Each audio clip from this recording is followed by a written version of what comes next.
How's it going, Packers fans? Bass here, and today we're going to be going over and breaking down the second day of minicamp, day 2 of 3, day 3 being tomorrow. We're going to go over and break down all what happened today. Before we get this video started, if you are indeed new to my channel and you are enjoying my content, definitely consider going down and clicking the subscribe button. It helps out my channel a lot. Alright, so to start off the second day of minicamp, we're going to go over who is still absent and out from this practice. Now, obviously, Aaron Rodgers is still absent, but other players being Elgton Jenkins, Preston Smith, Dean Lowry are still out via COVID protocol, but Za'Darius Smith did return from the COVID protocol today. So I'm not really going to go down the road talking about the whole Aaron Rodgers situation. That can be in a whole video of itself. So I'm just going to get right into the offense and what happened today in today's minicamp. So the main news for today was that Jordan Love had a great practice, probably his best practice since coming to Green Bay. Jordan Love was on fire all day. His first 2 passes in team drills were both first downs, one across the middle to MVS and one to the flat to Robert Tonyan.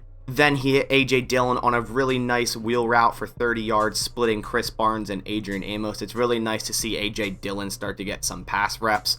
I said this since he was drafted. Although he didn't get much pass reps at Boston College, I always thought he was a good pass catcher at running back. I thought he always had good hands. He just didn't really get the opportunity to show them.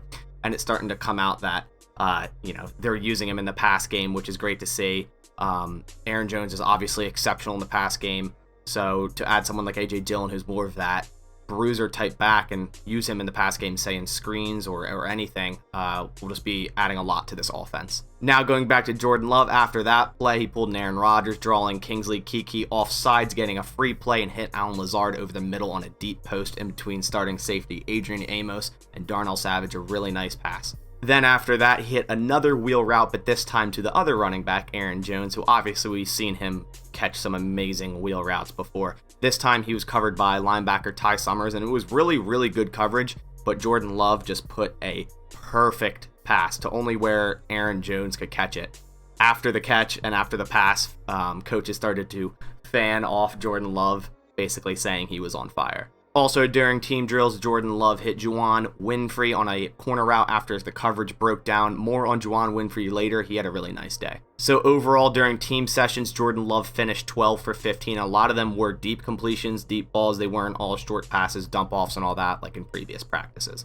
What is also important to note is that Jordan Love pretty much took all the reps in team drills. He played with the first team and the second team with the backups as well. Then moving on to the 2-minute drill where Jordan Love failed at yesterday. Today, he started out with a nice deep out route to wide receiver Juwann Winfree. Then Jordan Love capped off this 2-minute drill, but scoring this time, throwing a high pass to Allen Lazard in the back of the end zone where Allen Lazard got way up to catch it for an 8-yard touchdown pass.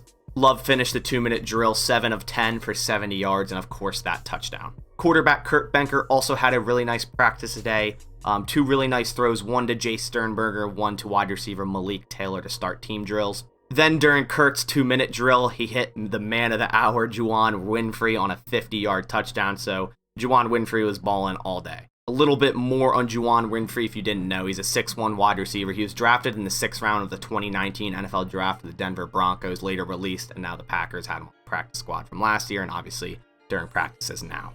So I think the wide receiver fight is going to be very interesting because after Davante Adams, MVS, and Allen Lazard, there's about 3 spots if they were to keep 6 receivers, and I think Juwann Winfree could definitely be a dark horse to grab one of those spots, fighting with Devin Funchess, EQ, Malik Taylor, Bailey Gaither, DeAndre Tompkins, Chris Blair, and Reggie Begelton.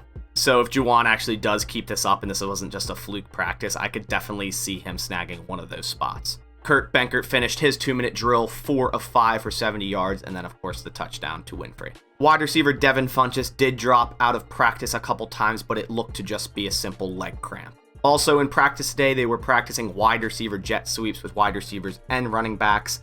In team drills, they ran a play where Amari Rodgers did take one of those jet sweeps and gain some nice yards, which is great to see because that's pretty much what I expect him to be used as, that gadget player, that swerve and Irvin role. So definitely look for that a lot more when the season comes around. Overall, I'm just very hyped for Amari Rodgers. I really loved the pick in the 3rd round. He could be a true slot receiver for the Packers. He could be their gadget player, and I think he just is a perfect player for this Matt LaFleur offense. So lastly, for some offensive news, there was an offensive line changeup for the first team, and that was that Rookie Royce Newman moved into the starting spot at right tackle with the ones, moving Billy Turner over to the left tackle spot, taking Ben Braden's spot. So it's very clear the Packers like what they see with rookie Royce Newman, and they're trying ways to incorporate him. Moving on to the defense side of this practice, new inside linebacker Devondre Campbell, who was on the Falcons last year, was here today and did pass his physical. Running back Mike Weber was cut to make room for him. Matt LaFleur later said in press conferences that he believes Devondre Campbell can help them in the inside linebacker room when it comes to covering running backs and tight ends. He has the length, the speed to do so. And as I said before, Za'Darius Smith has returned from the COVID protocol and even participated in team drills. Speaking of team drills, during them, Darnell Savage almost had an interception on Jordan Love over a pass over the middle, but couldn't hang on. Cornerback Josh Jackson also broke up a deep pass by Jordan Love, so it's nice to see him start to get a little bit of production. First round pick Eric Stokes also had a nice pass breakup on MVS, very tight coverage across the middle of the field, which is nice to see that it was on MVS because MVS is easily our fastest receiver, and obviously we know Stokes is a blazer as well, probably faster than MVS, so it was clear if it was a crossing route that MVS's speed was no match for Stokes, which is good to see.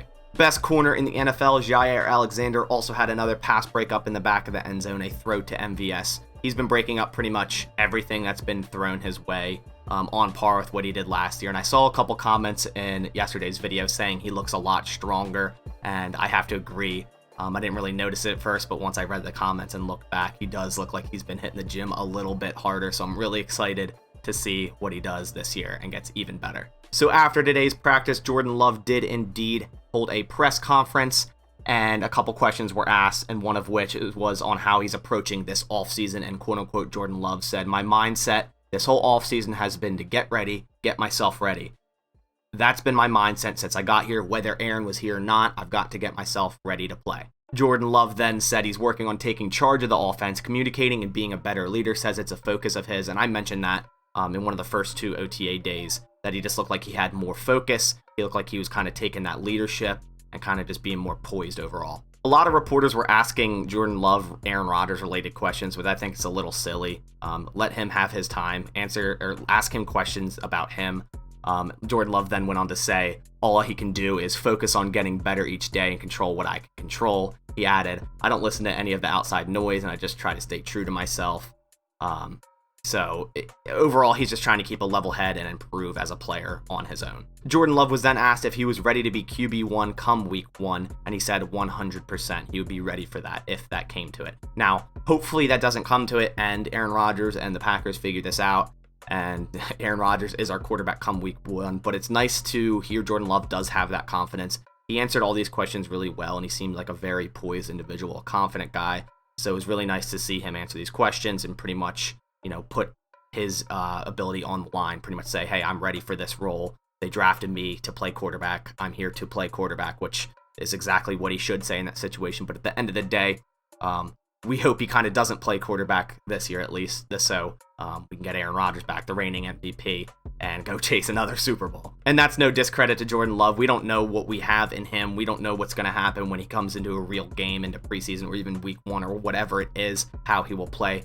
Right now, we're just kind of, guessing what will happen, so we just kind of have to wait until that moment comes. But that's all I have for you guys today, giving you an update on the second of 3 days of the Packers minicamp, the third day being tomorrow. I'll give you guys an update for tomorrow as well, and then OTA is resuming in, I believe, 5 days, so I'll also give you an update when I can on the remaining OTA days. But on that note, I appreciate everyone for watching, and I'll catch you on the next one, and as always, go Pack Go.